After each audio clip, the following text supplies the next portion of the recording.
want you now. Your time has come. Now gaze deep into your mind. Well, some people are unkind, and I'm not really sure, I wonder why. They go to Golden Park to drink beer, to drink beer, to drink beer, to drink beer, to drink beer.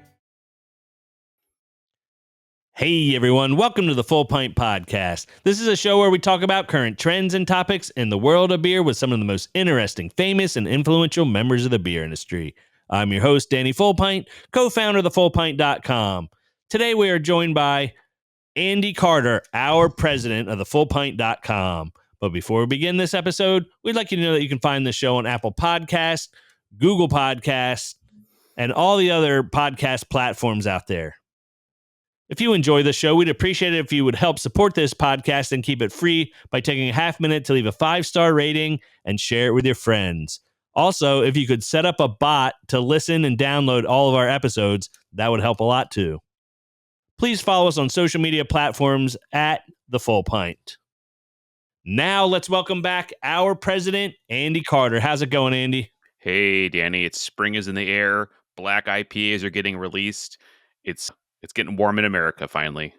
Is it Black IPA season again? I'm right here. I'm drinking it. I got my IP theft glass. I got a great black IPA from Farfields. I'm in it. Right on. How is Farfield doing? Really great. I was there. I don't know how it's been a while since this conversation happened, but I was there and they had a red IPA on tap. I'm like, this is one of the best red IPAs I had, or red ales. And they're like, oh, I don't know, man. They end up winning a gold medal for it. Like, no problem, gold medal. So, I think they're really great. They have a good selection, kind of like I would call it that old brew pub model where there's a little bit of everything. But Sure. IPAs, tons of those, the interesting sours, and then some pretty high ABV barrel aged beers. So a little something from everyone, and it's the closest brewery to my job, so that helps. They opened up at the worst freaking time you could open up a brewery outside of 2025. Mm-hmm. I was just like, oof. Like, I guess they couldn't go back to the bank and say, maybe not. But Yeah. I'm glad they're doing okay. Yeah. I've never been there. I've had their beers. They're fine. Mhm. But I have not made the trek down there. It's like the hardest area of the country to get to for me. It is. But yeah, what have you been, besides your black IPA, what have you been drinking lately? I always love go to Highland Park a bit. Their distribution is interesting. We've talked about distribution a lot around these parts and these stories, but Alvarado Street just started popping up out of nowhere down here. Saw that at my Whole Foods. What else? My tie. Yeah. We'll talk about it later in the show, but I've been drinking a lot of There Does Not Exist. But I mean, it sucks that it's a crappy time to have a brewery and open it and maintain it. But I think the beer has never been better. I think I said this before. There's like cyclical natures to breweries. They're good and they're bad, and things change for different reasons. And I just see everyone's like actually making a fantastic beer, maybe because they have to make fantastic beer to survive. Right. But like seriously, I think beer game is better than ever. I drink a lot of hoppy beers too, so I think I'm just noticing hops are just really on point right now. Right on. I have been, my day job has eluded me for a few months now. And so I don't have these moments where, no beer tonight because I got to be sharp for work tomorrow. So I maybe having a couple more in moderation, and have been, selectively ordering cases now and again. I had a case of Green Cheek a week ago or two, where it was like their Australian Pale Ale, West Coast Pills, West Coast IPA. I think it was Double Dry Hop Radiant, and then the beer formerly known as Naughty Sauce. I hate to say it, but I think I've outgrown that beer is a very special place in my heart. Naughty Sauce. I think because of the lactose, I have outgrown that beer. Still very delicious for the under 30 crowd. Milk, sugar. Yeah, sure. Right. And I have for Easter WrestleMania weekend coming some New Zealand Pilsner from North Park Beer Company coming. Excellent. Seeing that a little bit here too, mostly in the very spot, couple packs at Glendale Tap. Not a ton of it, but I am seeing the North Park. So I'm seeing, I think this is positive thing. The higher levels of distribution, investing in getting your beer out a little farther. It's important. People want this beer. Don't get me wrong. I think people want this beer. Availability Right. becomes the issue. Right. Yeah, I did have a case delivered from Highland Park. I think I mentioned on the last episode. All very solid. But so anyway, I thought I'd jump in, share the story. I go to Philadelphia usually a few times a year. Go back to my roots or whatever you want to say. But my teenager and preteen daughter wanted to go to New York City for spring break, and we did it. So we went for about 4 days and stayed in Midtown Manhattan, where the hustle and bustle, just nonstop wall-to-wall people all marching on and off subways, honking horns, the whole bit. And I am admittedly out of the loop on a New York City beer scene. All I can think ever of New York City, I think of Other Half. Yeah, I was gonna say, did you go to Other Half? And I freaking didn't go to Other Half because the Uber ride or the subway ride to Brooklyn on a 40-degree rainy day didn't sound like a fun idea. Fair.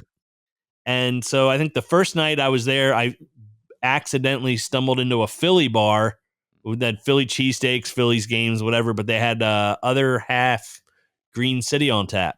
Mm-hmm. Not it's bad. It's kind of the Sierra Nevada Pale Ale of New York City, because they can just sell that everywhere, basically. Right. Not bad, but then my buddy Phil, friend of the show, Phil Mercow, he was like, "You need to check out this New York beer dispensary." Have you been? That name does not familiar to me. I'm not here of the New York Beer Dispensary. It's like, I guess they call that the Chelsea neighborhood. Okay. And super, like, if you could just think of like the most hipster, artsy vibe of a dark beer bar that seemingly would take craft beer very seriously. They did. Like, they were pouring everything in Teku glasses. Ooh.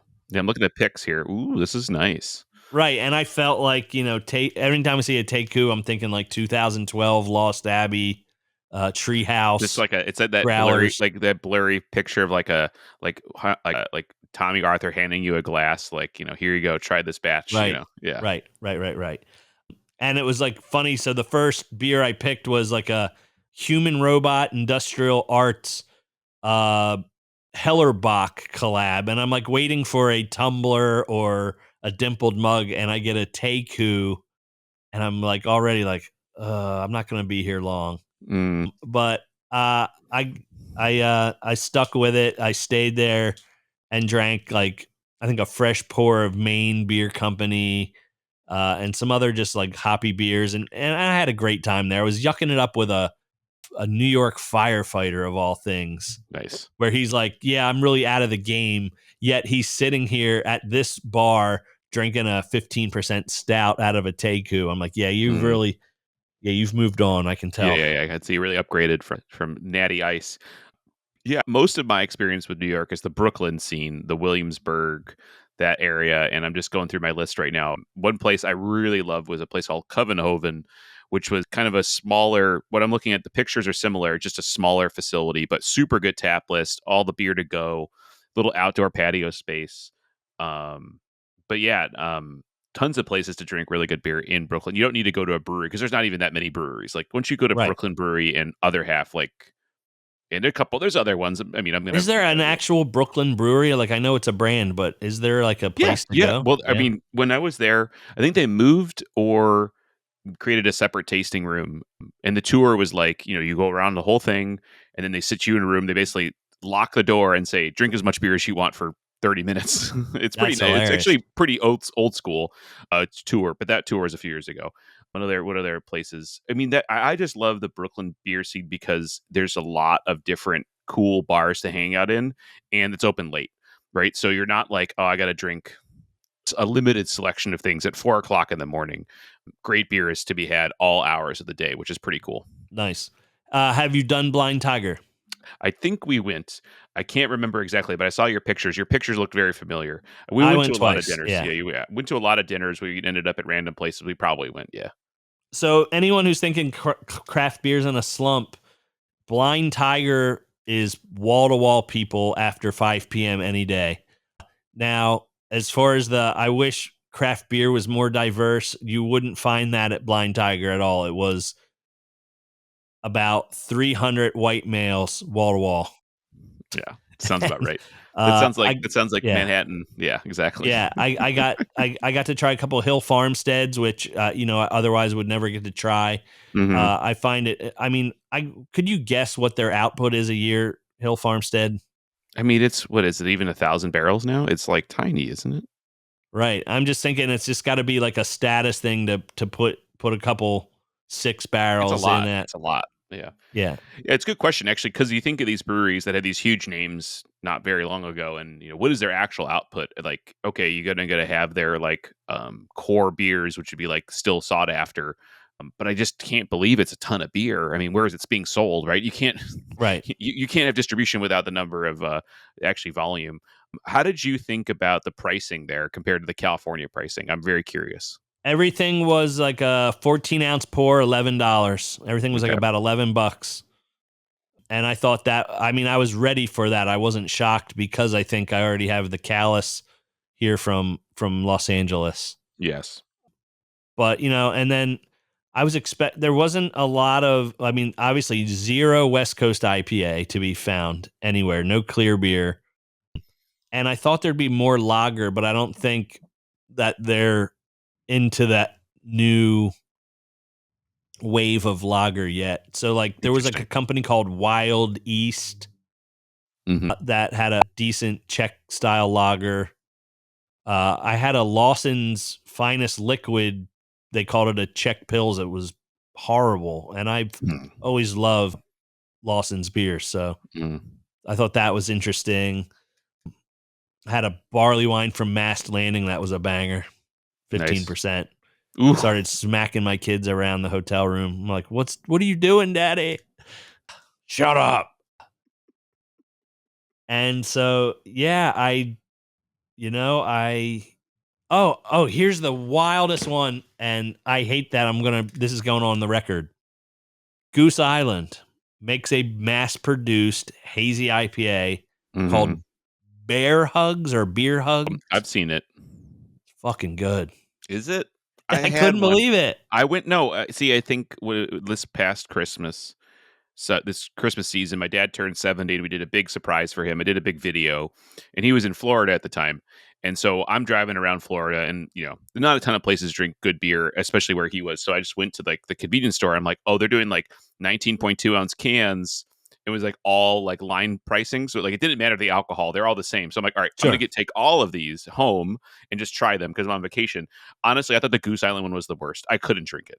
I couldn't drink it. Interesting. I could drink the Voodoo Ranger, which was sweeter and crazier.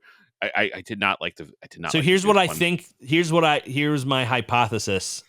I was drinking some really fresh space dust. Ooh. Okay. You like I that? see this. Okay. It Okay. was hoppy. It was bright. It was a little thick. Mm.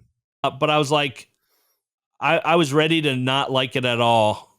Hmm. But it was like, I don't know. It was like a Sierra Nevada hazy little thing. But Mhm. like it had plenty of hop bite for being a dad hazy like that. Interesting. Yeah. Okay. But Okay. then I thought, am I really just drinking space dust right now? Yeah. Close your eyes. You're stricken space dust. Yeah. That's Right. funny. That's really funny. I mean, think about it this way: if the commercialization of beer became the light lager, and it never really changed after that, it's the same playbook. The new playbook is the same hazy IPA you could get anywhere, and there's not many knobs to turn anymore. Right. Then doesn't matter what you put, what wraps the bottle. You're getting one product. Yeah, okay, I like it. The Yeah. tinfoil hats. Anyway, I can get the tinfoil hats out later. I So like yeah, it's it. I good. like It's it. good. So Yeah. yeah, I don't know. Obviously, I lean towards the West Coast for drinking. It was just more stout. So I saw a lot of Grim, that brand Grim Artisan Mm-hmm. ales. I don't know if Artisan's in the name, but They're it's like Grim grim, ales. and they have a tasting room actually that was actually not Sure. half bad. So in the Brooklyn area. Nice. I think you covered it. You did some food. I saw the Cat's Oh yeah, Delis. Oh Cat's yeah. Deli. I went to this Cafe Adela's Puerto Rican food. Did the John on Bleecker Street right across from Blind Tiger. You got to get in a line and you sit in a hole in the wall and eat some pizza and go.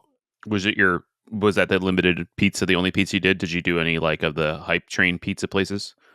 I didn't. Okay. I That's didn't. fine. Yeah, I didn't. But That's fine. New York's not going anywhere. It's gonna be just waiting for you when you get back. I really did like Scars was good, and I really like Lucali's. I think that one it's pretty hype. You got to wait in line. You might not get a seat, but it delivers. There's a Okay. couple other places I did like. I think there was a couple places in Brooklyn that I thought just the pizza was a little bit better.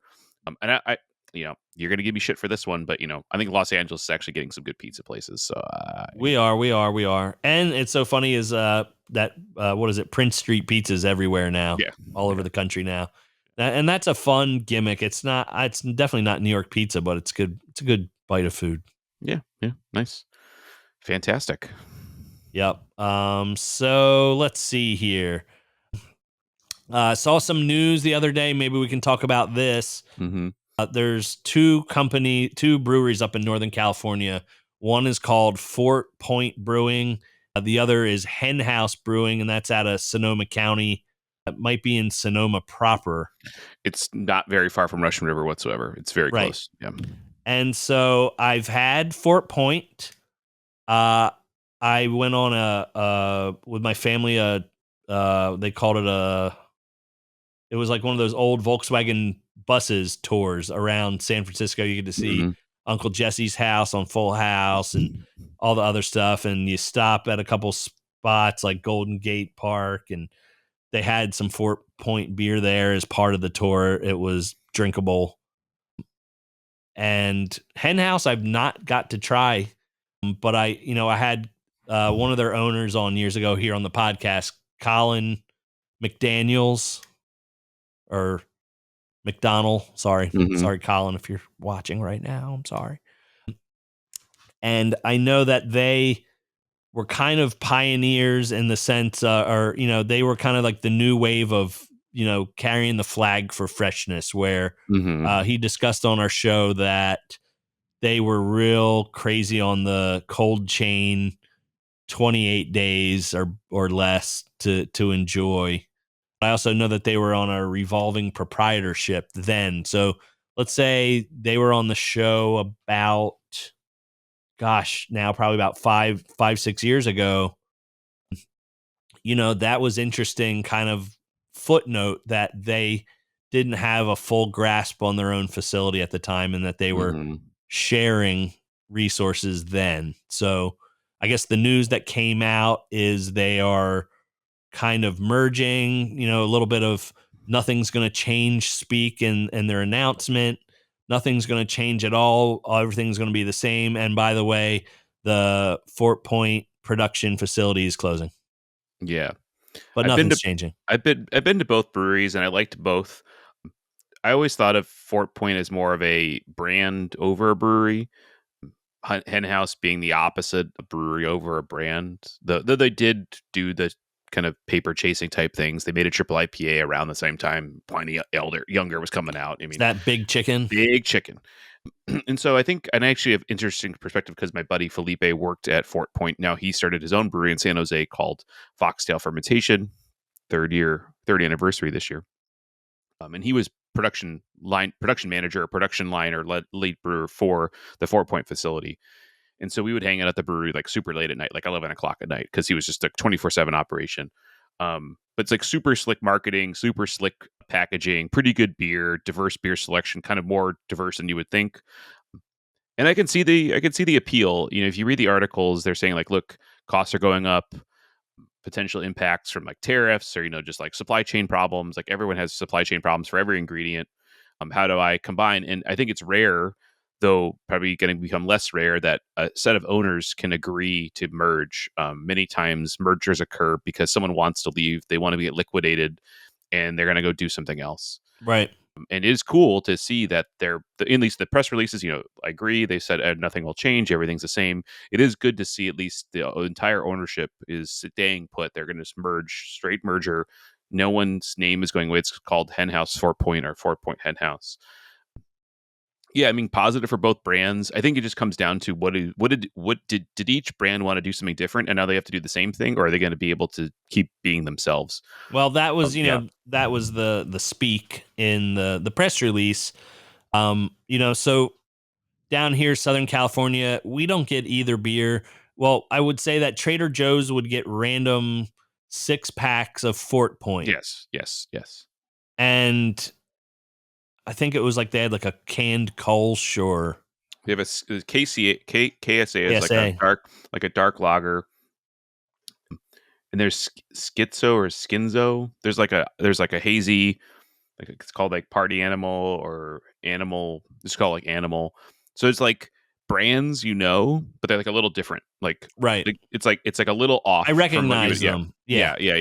And it's funny is the reoccurring theme of this show and this California beer economy is we can't afford to do business in San Francisco.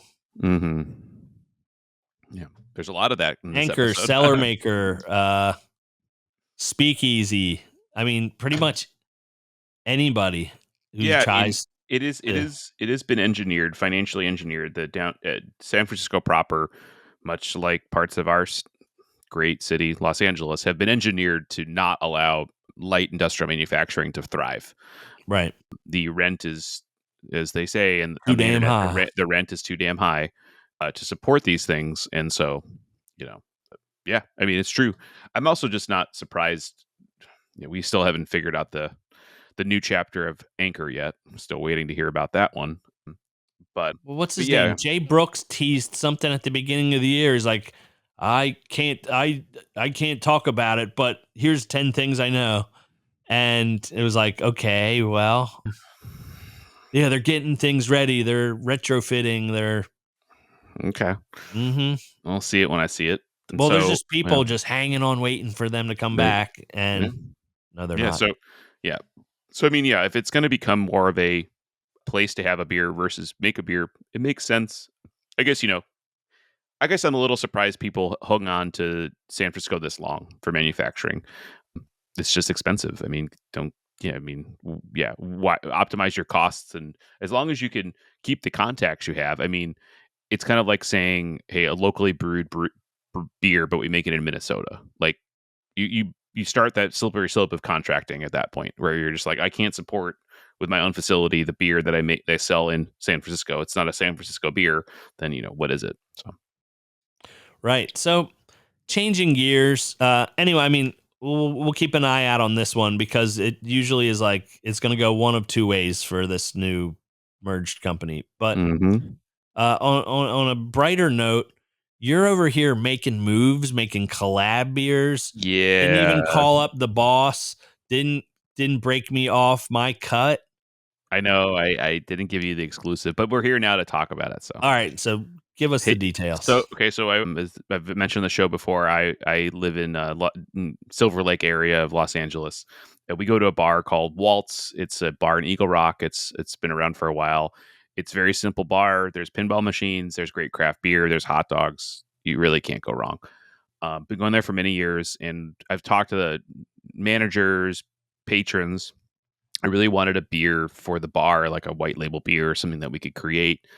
People felt different about it, and I was just trying to get the bartenders to go do something. And so about a year ago at Firestone Walker Invitational, I met Max, the owner of There's Not Exist. And he, alluded to me, kind of brought, after I got him, had a couple beers with him, he kind of said, Walt's is like my favorite bar, Max's favorite bar. And I said, that's cool. Did you ever want to do a beer? And he'd be like, I'd love to do that. And so the time finally came for the owner of Walt's. His name is Jeff. His birthday was coming up. I said, let's do a beer for Jeff's birthday as a total surprise. And so we did that. So the GM of Waltz and myself, we drove up to TDNE, San Luis Obispo, and we brewed it beer as an homage to Swami's. Little malty, little hoppy, very hoppy, a little bitter, but some new school hops, some old school hops, and so we had a great time. And then that beer was released about a month ago. There's an end of March, and yeah, it turned out fantastic. I've done quite a few pro-ams, so this is another kind of pro-am environment. Sure. In the past, I've taken my homebrew recipes and scaled them up in a new brewery, and those events, I love doing them because it's so much fun to like be in a pro system, and like in that inevitably you're never going to make exactly the same thing for a variety of reasons, but a lot of times it's because just the supply chain limitations or the desires of the pro brewery. So it's cool to make a beer for a different reason, which is a birthday for someone, which is super cool. So I wasn't trying to clone something. It was just like, let's get close and, try to do that. And so That's dope.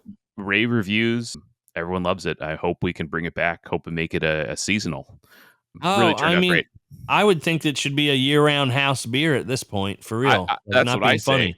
I know, that's what I say. And if you're white labeling a beer, it's like, that's what I hope. I hope we can start that. And that was the whole idea, is that we could have a whole podcast about the idea of that bar. And I know the owner, he's listening right now. He's going to say, going to be screaming. All right, Jeff, you're going to be on soon. Jeff is coming on soon. And,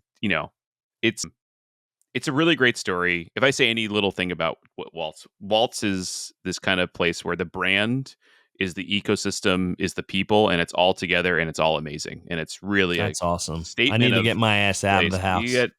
Come on over. The water's fine. Come on over, Danny. So yeah, a lot of fun. All right, folks, let's talk about Mind Haze. Firestone Walker's lineup of hazy IPAs that doesn't just blur the lines between reality and beer, they straight up obliterate it. You've got the OG Mind Haze IPA, juicy, tropical, and smooth enough to make you think, maybe I do love hazy IPA. Then there's Mind Haze Brain Melter, an imperial hazy IPA that comes in at a brain-bending 9% ABV, because sometimes sessionable just isn't in the cards. And if you're feeling particularly unhinged, Mind Haze Cosmic Crusher is here to push the limits of human understanding, or at least your tolerance for an absurdly juicy 10% IPA. What's funny about Melter and Cosmic Crusher, they don't drink like strong beer, which is good and bad. And then there's Mind Haze Rage Turbo Radler, a hazy beer meets lemonade hybrid that exists purely to confuse beer purists and refresh the rest of us. It's big flavor, low bitterness, and exactly what you want after pretending to be productive all day. Mind Haze, beer enlightenment, no meditation required. But seriously, folks, if you haven't tried these yet, what are you even doing? That's awesome. And there does not exist. Very cool brewery.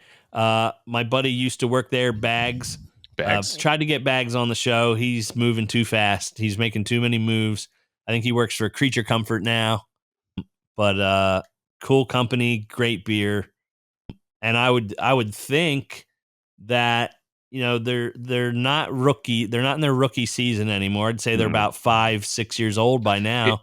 It's super cool to go to breweries, especially as a home brewer. First, you have to understand like how they do stuff is so different. But what's cool, that day we showed up early in the morning, and I'm like, "Oh, what are you guys doing?" Like, "Oh, we're gonna brew your beer, but we got a shipment that's going to China today." I'm like, "You're shipping beer to China?" I'm like, "Oh yeah, they love all the hype beers in Los Angeles, all the SoCal beers are going directly to go on tap in China." The other thing was the idea that I've been to breweries that were started by home brewers, but then Max and his staff definitely have a little bit of homebrew, but mostly a professional brewery pedigree. It was so quiet at the brewery. You go to places where there's like things are water's leaking somewhere, someone's yelling at someone. I was so impressed with the There Does Not Exist.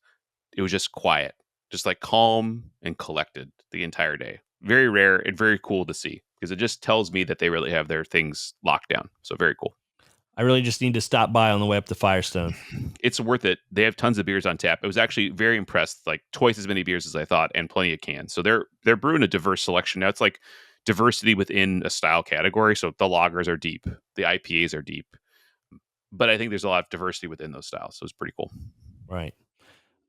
Speaking of which, sending to China, something popped into my head.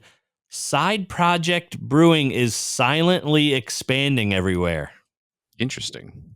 So if you have to look for it, but they're in Oregon. I think I'm pretty positive they're on Tavor now.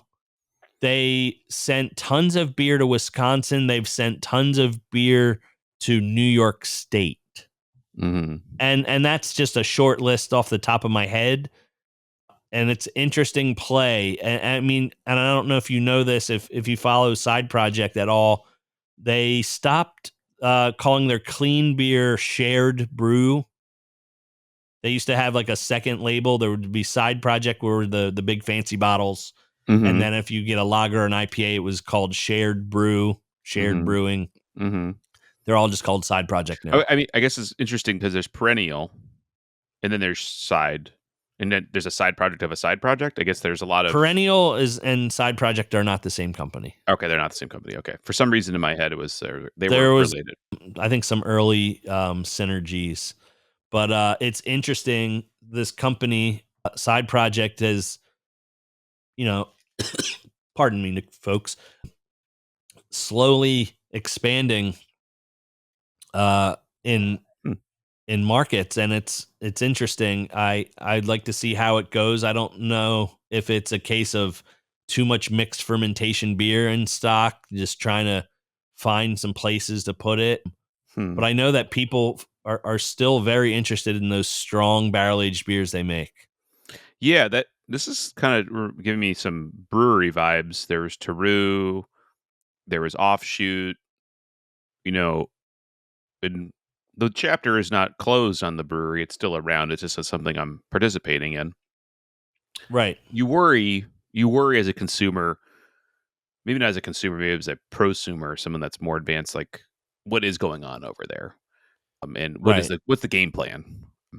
It doesn't seem to me that line extensions always help you when Right. you're we may be human resource limited on the marketing elements. So I'm not, I don't love this, but I'm Well, not sure where it's going. that's what's missing for me, and that's why I'm watching on the sidelines. Is when you fling beer, and this goes back to when Dogfish was trying to expand and they were hitting bumps in the road. Is you can fling your beer far and wide to everybody who will take a pallet, but it doesn't sell itself.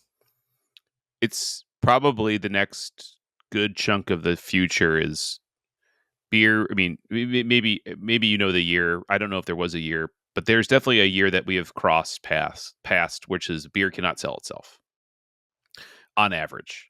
Right. Even the hypest of the hype cannot just be moved by itself. It needs to be sold, as in marketed, branded, communicated, so on and so forth. Right. So it'll be interesting. Side Project isn't the new kid on the block anymore. They're not the hype beast that they were. And I don't know that there is a hype beast anymore. I think right now we're in a kind of a valley for hype beasts. Beer may not have it. I know bourbon has it, and they seem to be thinking further about that. But those are very old brands. You're not getting a new entry into that market that's just going to blow everyone away. Right. Hard to say. Yeah, beer. Yeah, I have to think about it. I mean, the one will develop, I'm sure. Right. Thank you, Murphy. Cameo. Murphy the dog. And then speaking of hype beers, there's a famous brewer, Derek Gallinosa, made a name for himself down in San Diego at Abnormal Beer. Then was able to help launch a new brewery up in the Sacramento area called Moxa. With the pedigree of making dessert stouts, some IPAs, some lagers, and then came back about a year and a half ago to San Diego to launch a brand called Goal with his friend Jason, who we worked with years ago on a full pint party, some rare beer offerings. And Derek, he moved back because, he loves San Diego, and that's where a lot of his friends and his fan base are.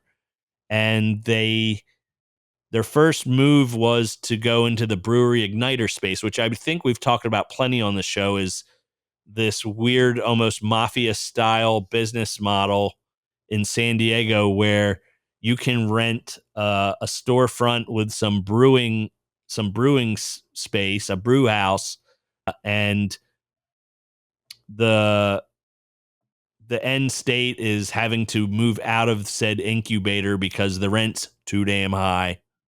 And you've done well enough in the beer industry that you're ready to leave the nest anyway. And I guess, they seem like they just opened a couple months ago, even though it was a year and a half ago. And they made an announcement last month. They're leaving the Igniter space and looking for a bigger spot. So, when you read between the lines, or it's what you're not reading, where you have to draw your own conclusions, is they haven't resumed production anywhere, and they're not, all of a sudden going to start using a corner of tank space somewhere else in San Diego. And then there's plenty of, right.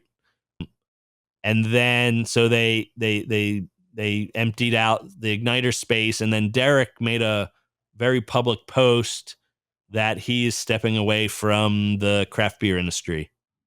Gonna go join the civilian sector, whatever that, may be. So that was a real quick. I mean, it's probably what's happening with anybody else who's tried to join the beer industry in the last year and a half as a new company. So I thought that was a really, I wasn't expecting something that quick of a turnaround like that.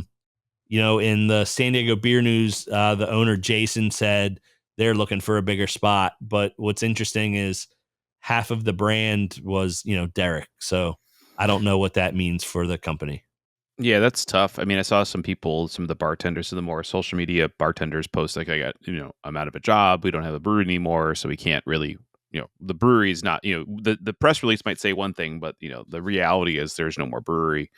The now reality. Yeah, it's surprising. I thought Derek was a huge force for really good high alcohol beers and interesting styles. Met a couple times, super nice guy. Yep. But it kind of means to me, it's like to me, it reads like a burnout. Like, this is not fun anymore. I want to be here, but I can't contribute the way I want to contribute. And, if I have to be a business owner, not a brewer, right, or not a, person assisting brewing, then it doesn't work for me. Like, that's too much. So I don't think this is the end of his brewing career. I think this is a pause. Honestly, I think he's too plugged in.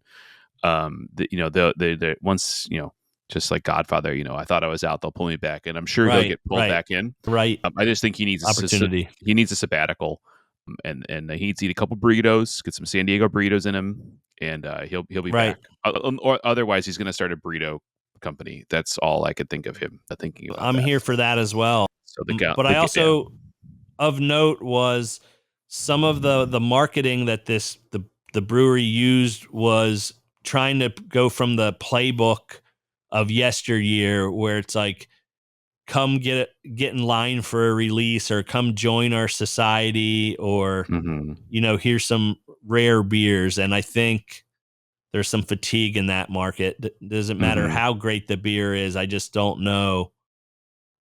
I still watch all the trade boards and all that stuff, and I think that people, it could be cyclical and people will be back into this again, but right now it's not what it was 5-10 years ago.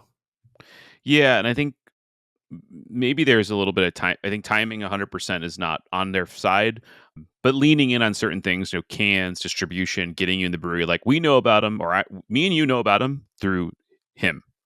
This is the idea, which we've already spoken about on the podcast multiple times, about having a face, a Brendelson, a Chilurzo, a name. Yes, the main character. Need to be in character. You need a front man. And I'm surprised, maybe he wasn't out there enough. Maybe that wasn't the brewery. Maybe that wasn't the business model. But he is those breweries. And whatever he does next, he'll be that guy. Yeah. Tough. Well, I think with that brand, there was like, he should have been the main character, but when you look at their social media, it was like, here's a can of beer with Kobe Bryant on it or something, or here's something that looks like some Jordan 1s. And I'm like, that's not necessarily Derek's voice. So I think it was, Mm, there was a lot of creative juices flowing, but it wasn't coherent. So mhm, I mhm, don't think mhm. by no means do I think that's what the issue was. I think it's a tough market. I think tough market is the top issue, the top of the That's the list. Yeah, top. yeah, Yeah. yeah. Agreed. So, okay, let's see. Speaking of weird industry things, and we don't have to talk about this a ton, but one of our reoccurring themes on the show for the last few years has been uh, the the riches of being able to have amazing fresh IPA shipped all over California. And I just noticed within the last month, Faction Brewing up in Alameda and Cellar Maker have both stopped shipping. Mm. What's I, happening, Andy? I'm really surprised by this. So for those that have just listened to our podcast, back in the few years ago, we had a major pandemic in the United States, which triggered a lot of breweries to start shipping their beer directly to their consumers, which I thought was like the smartest business move ever. It's like, yeah, you can't get your beer at your local package store. Just go on their website and order it. And I thought this would be a great revenue stream. Now, there was growing pains. People had to learn how to do shipping. There's not many people in California that will ship alcohol. It is kind of a pain in the ass, but it makes money. And so I'm really surprised they're shutting this down. This must mean, in my mind, this means that this is the overhead on shipping is way too high. They are not getting the throughput that they should be getting through sales. And to be fair, many of these people had case minimums. So if you're not consuming at a rate that makes sense, then you're not going to do the order unless it's super hype. So, Pint the Younger gets shipped. Pretty cool breweries ship beer now, but they want a case. We already saw shipping earlier in the industry with Reserve Society. They would always Right. ship you your beer in California because there was a supply chain and there wasn't a ton of beer and it was highly marked up. A can can only be marked up so much, but there must just be Right.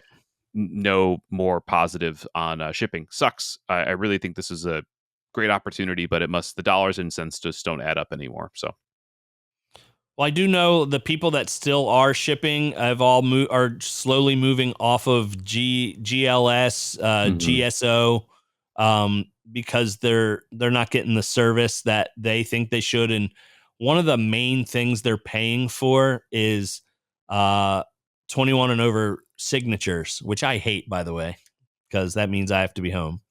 mhm, But I don't think I've ever in my life signed for a box from GSO. mhm. And when I would tell some of these brewers this, they'd be like, "Damn it, we pay extra for that." Exactly. Yeah. So I don't know. And it's a problem. I mean, FedEx and UPS, they will do it if you have entered into some long term agreement with them, and that is really hard to get, and especially for a small brewery, like you're not going to do it. What you really Right. need, which is what I learned actually. So when I was up at There Does Not Exist, I guess there's a middleman distributor company called Beer Gang, which will move beer from your brewery to their distribution to a bar. So there's this like ability to do a distro, cold chain, speed, very online presence. What you do need is that for consumers. Right. Then you can do aggregation of sales and better delivery versus this. So it's like Tavor, but for shipping. You need Sure. that. You could do that. Now, again, there's someone's going to add the tax. I don't know how profitable that would be. It's going to take time for that to grow, but at that point, you're basically a bottle store online, so you're not really making a lot of sense. But Right. yeah, I wish there was more direct. I don't think direct to consumer sales going anywhere. I think it's only going to be here. It's going to grow over time, but maybe the peak of it, this early sneak preview of it, is over. So Right. Right. unfortunately.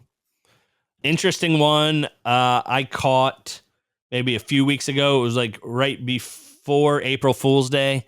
All of a sudden, Tired Hands Brewing out of Ardmore, Pennsylvania, launched a new page, a new Instagram profile called Ardmore Brewing Company, and Gene he rebrand the brew cafe, and for those who've never been, one of the nicest beer destinations of yesteryear, probably about 10 years ago or more. when Tired Hands was the all the hotness was this little weird old cafe brew house, little brew pub thing. Very charming, very warm. Charcuterie, homemade bread. That was actually the inspiration for my sourdough journey that I'm still on. And then really weird beers, like weird saisons, weird anything you could think of. Just like all the beers that were coming out of there were like that was the birthplace before it would go over to their main facility and become a can that people would line up for.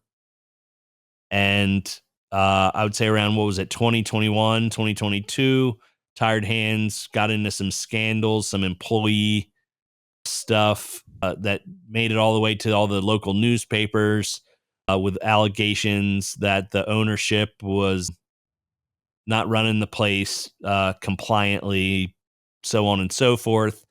And, back east is a little different. It's kind of like what's the word? Kind of a team culture where it people were quick. I mean, rightfully so, not rightfully so. They all just were like, yep, they got out the pitchforks and he was toast. Tired Hands was toast. They've never recovered from that scandal. They're still in business because they can afford to be in business. Their turnover, they've lost all their employees. And I think the biggest shame of it all, selfishly speaking, was that Brew Cafe took a hit, and their hours got less, and the buzz about it went away. And I think Tired Hands is still in business, still ships beer, still sells beer, and they have a couple different retail spots for people to drink this beer that aren't geeks and following this drama. But the Brew Cafe, took a big hit. And so they rebranded it the Ardmore Brewing Company. And there's a long story being told that it's still kind of Tired Hands, but not. And it's paying homage to the brew pubs of yesteryear and all that. So it just was shocking. Yeah. And it was a weird pivot. And so anyway, it just seems totally out bizarre. of sync. Yeah, just the bizarrety, the how bizarre it is why didn't this happen sooner? Why are you changing so obviously? Are you responding to something else? Yeah, very odd. I've never been to the brewery. I've never been to the brew cafe. I had a lot of Tired Hands. I liked it. Good beers all around. But yeah, no, it's yeah, surprising. We'll see. I feel like Tired Hands as a brand is still, yeah, it has problems. I'm not gonna eliminate what happened, but yeah, or maybe this is just a way to set a new chapter and just be done with the past. Yeah, I mean they did a collab with Johnny and I back in like 2017, and the owner Gene was buddies with my dad every time he came in, like he was a local even though he's not a local. And but yeah, things just went completely sideways. So hey, it was like they didn't go out of business. So Yeah. a lot of pivots. Let's see. Here's one that I'm gonna need an assist on, Andy, because you are a tech bro. Oh yeah, I am. Yes, And a huge. Crypto bro.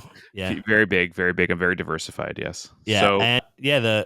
Go on. so Toronado, near and dear to everyone's heart in craft beer. If you get into craft beer a little bit, you'll eventually find out this bar exists. Toronado, San Francisco, one of the first places in the United States to really focus on Belgian style beer. This is the 70s, the 80s. This was a huge place to get really great craft beer. Duvel, huge part of the brand. Also part of the brand is being mean to you at the bar, talking down to you, cash only.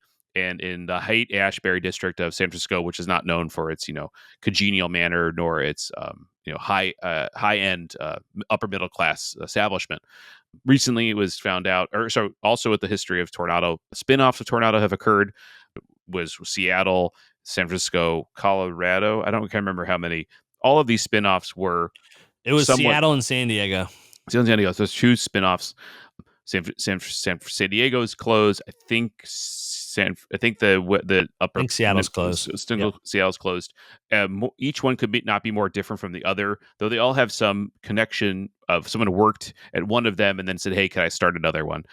I went to the San Diego one a ton. I've been to the San Francisco one quite a bit, and it was announced that we're closing or we're selling. So the owner, Dave Keen, said, "Hey, I'm hanging up my publican hat. I'm moving on." And so it's put for sale. And then an article came out saying a quote unquote tech bro, crypto bro bought it for a sum of money, undisclosed amount of money.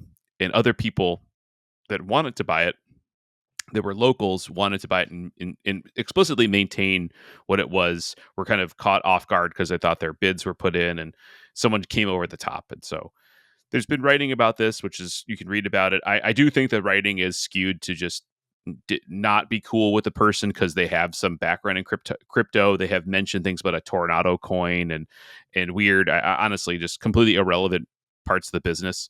But in the end, someone is acquiring the brand, acquiring the facility. They do say the same thing. We're going to keep everything the same. Time will tell. But yeah, it's cool. On the surface, at least, they want to maintain the same thing. Very hard to do that. I think a bar like that is really maintained explicitly by the owner and what they want out of it and who they hire. You can't just be like, well, I'm going to hire the same people. This doesn't work that way. The people that will show up will be showing up because of a certain personality, much like a brand, or much like a brewery. The people you pick to work for will be reflective of that. I can't think of a place that is manufacturing its brand. It has to exist core in the people you hire. So this will change. I think this will inevitably change what it is if the bar ownership doesn't commit to keeping the contacts, keeping the connections to places, keeping the beer. I want to hazard a guess that I think the beer is incredibly affordable at San Francisco in Toronado, which is very different from a lot of places. It's bizarre how yeah. In that Facebook group, you always get to see the board and you're like, blind pig, $6. It's impossibly like, what inexpensive. The fuck? And so clearly the recapitalization, spending the money to sell the place, is going to change that. It's not going to be that anymore, which is going to produce a different clientele and a different set of beers on the board, which won't help it, right? So I don't think anyone with that much money is going to be interested in running a charity.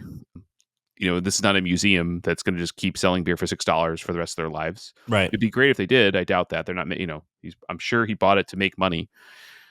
So yeah, things will change. It is, I think I said this, I don't remember what episode was it. It was a year or so ago. I said like the end of a chapter of craft beer. This is really the end of a chapter of a serious chapter of craft beer. Yep. Because this is one of the last few places like Hop Leaf, Monk's Cafe, people that have been, the guys that started when Sierra Nevada started, these are the ends of those brands. Yep. They all end for different reasons. Some end because of finances, some end because people retire, some end because the market has changed. But it just shows that, if those people can't stay in business, now, don't get me wrong, Toronado should have probably raised their prices a while ago. And right. So if you complain about that, then that's on you. But yeah, it's you see it happening.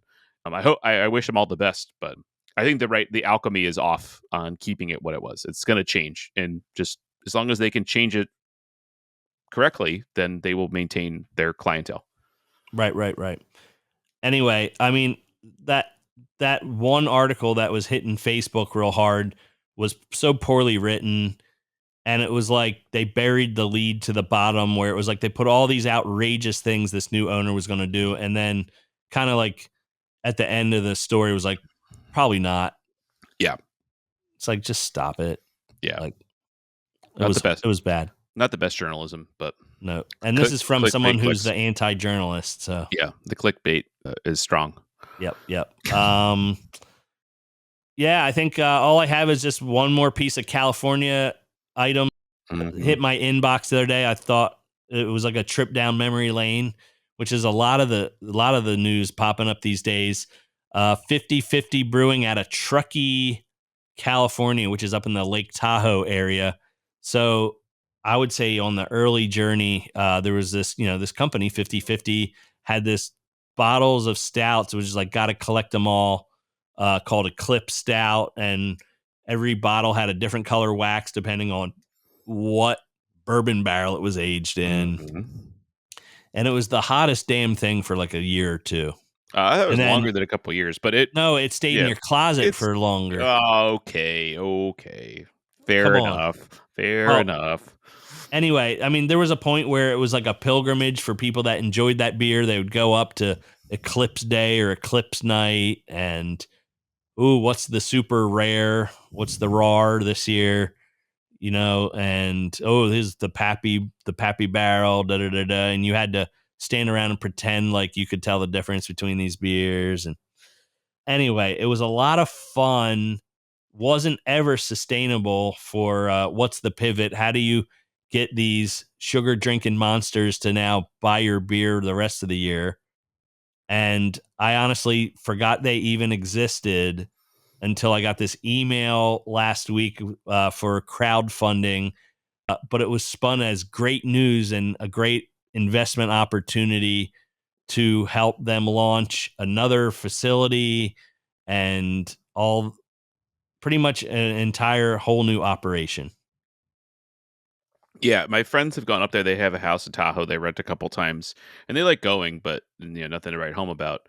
And like you said, if their whole brand was revolved around one week or day, they sold a ton of beer. Not the most sustainable, and especially with the downturn. I mean, if anything, the downturn in big stouts for sale and people buying them is part and parcel of why they can't exist anymore.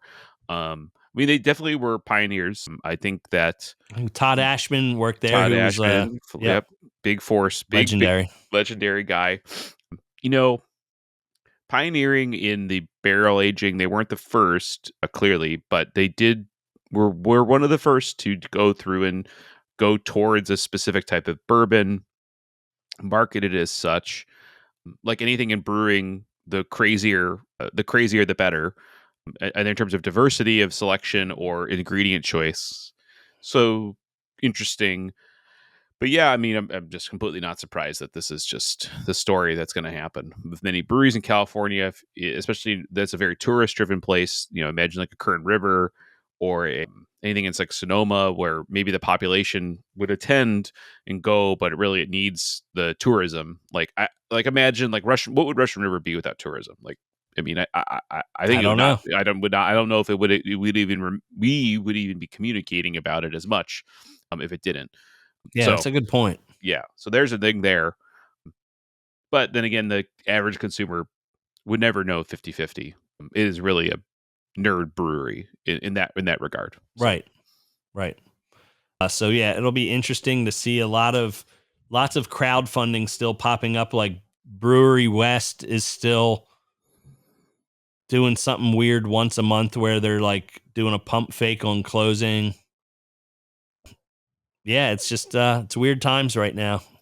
yeah, I mean, if anything, closures help stable breweries buy used capital, so fully amortized capital. But eventually, that market will saturate with capital because there's too many closures. Right. And then there will be even worse ability, right? Because if I plan to close, many people, you tend to see this kind of the beginning of a new fiscal year. Everyone announces closing because they looked at their books and they said, sell it. And so as that market starts to accumulate more weight and essentially scrap, it'll be harder and harder to make even that make sense. So you have to close even sooner because I can't make up my money on the debt.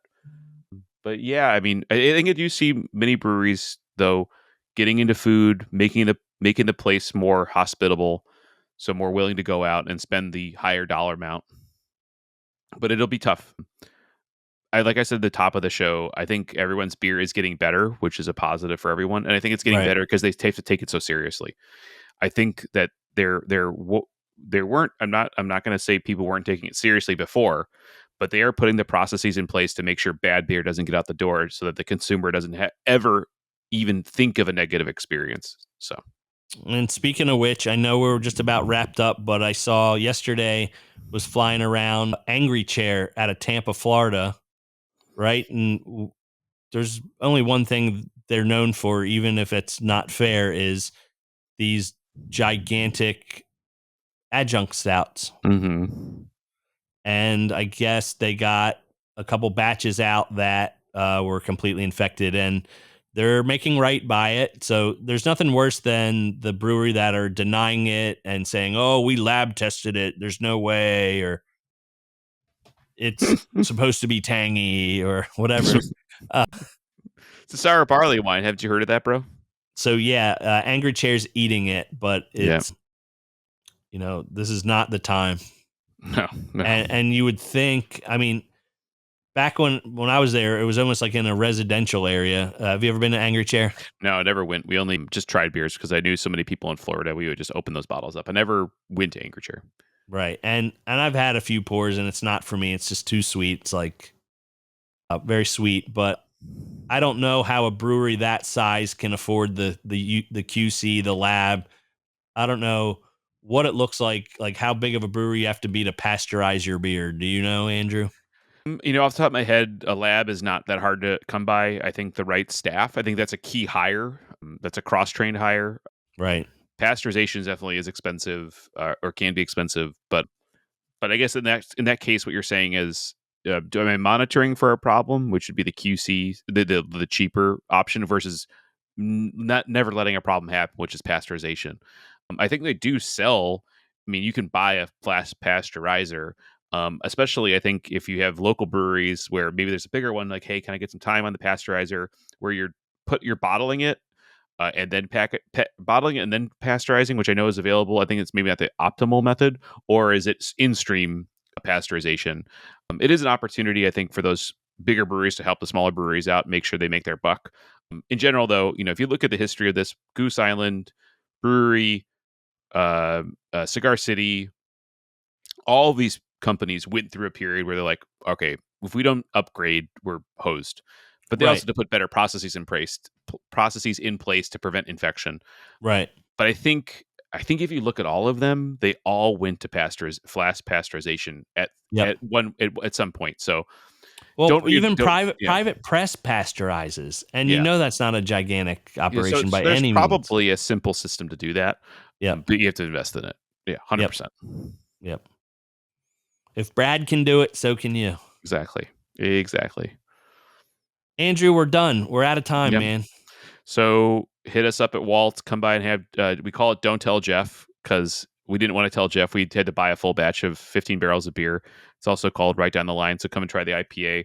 Homebrew Fest is right around the corner. We're a couple weeks away, May 2nd, May 3rd, Temecula. Plenty of great breweries, good raffle. Hot women. Yeah, tons of people will be there. And it's going to be a fun weekend. It's my last year as a board member. I'm going to stay the treasurer. So I guess, it might be the last time I run the main stage. It'll be certainly reconsidered who runs it the following years. But they can't keep that mic from you. I was told I have the raw charisma was what was in the Slack about my need to be on the main stage. So, okay, We'll see. Yeah. We'll have to reevaluate my contract. Right. I'll help you with that. Thank All right, you. guys. Thanks, everybody. I'll talk to you later. Peace. Okay. The light side, dreaming about life, and you're gonna walk into the light.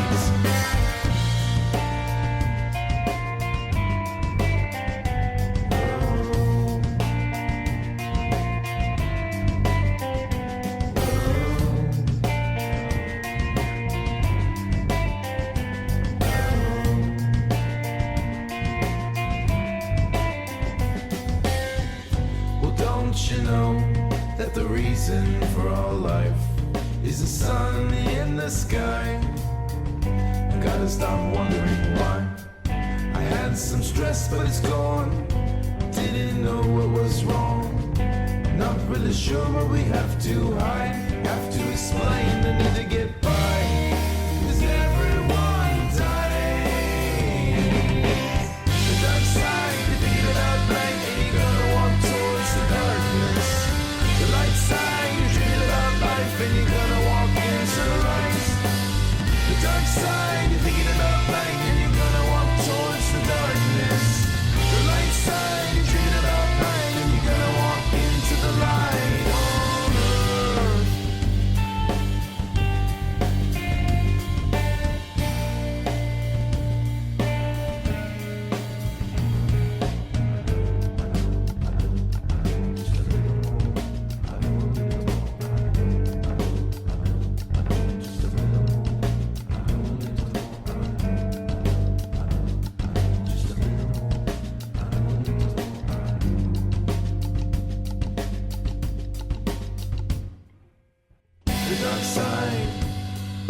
at night.